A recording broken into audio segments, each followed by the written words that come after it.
Camera traps, a tool for conservation. Camera traps are digital cameras that are triggered automatically when they sense motion or a change of heat. They take several quick pictures, and if programmed to, a short video of whatever is moving. They are climate and weather resistant, so they can be left outside unattended for weeks. Camera traps are used to identify, observe, and monitor wildlife in their natural habitat away from human interaction. There are a few things to consider when purchasing a camera trap. First, budget. Most of the models that I saw were between $99 and $250, but there were a few that went as high as $1,000, so decide what your budget is beforehand. Second is the climate. Most cameras can survive changes in climate, snow, rain, and humidity.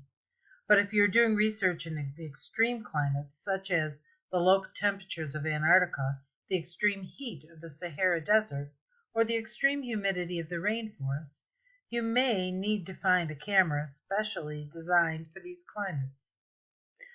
The third is that there is much debate over using infrared or incandescent flash. Both of these methods have both their pros and their cons. Camera traps come in different styles and different kinds of flashes, as from left to right, red glow, white flash, and no glow. A camera trap with an incandescent light can capture a crisp colored picture during the day, as seen in this picture of two Bengal tigers during the day. They also give a very clear picture at nighttime too, as seen in this picture of this puma. However, an incandescent flash may startle an animal, and so the animal may run away or may choose to attack the camera. A camera trap with an infrared light will not startle wildlife with a flash, but the night images are in black and white and not quite as clear as they are with the incandescent light, as you can see in this picture of this feral cat. Camera traps can record videos too, and quite clearly, so that you can see how the animals interact with each other.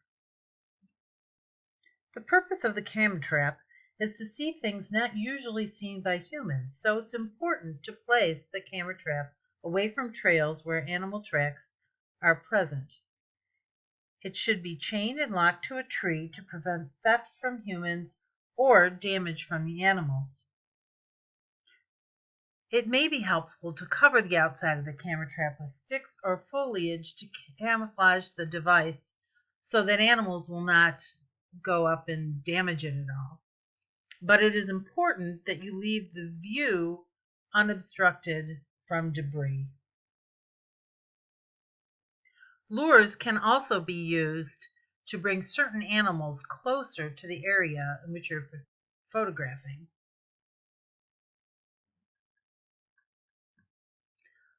Hundreds of camera traps are currently being used in the Cleveland Metroparks to monitor and manage various types of wildlife throughout its 23,000 acres, which spans across 6 counties.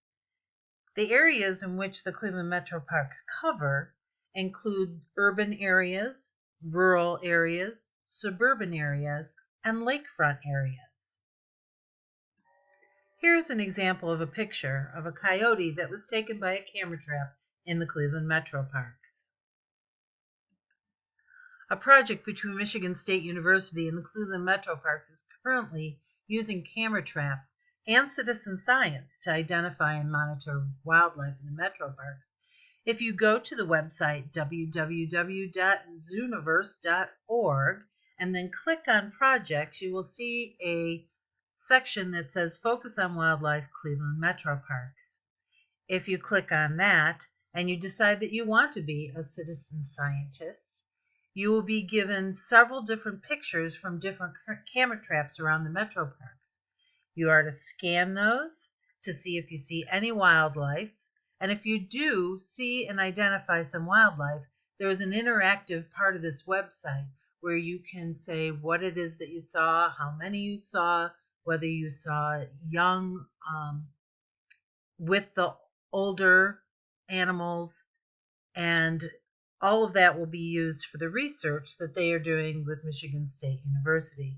Here in this picture you see Marty Calabrese, who showed me the site, and together we went through 3 or 4 different slides before we saw anything at all, because as much as the camera traps sense motion, they can also sense the motion of leaves blowing or branches waving or things like that, and take pictures of that.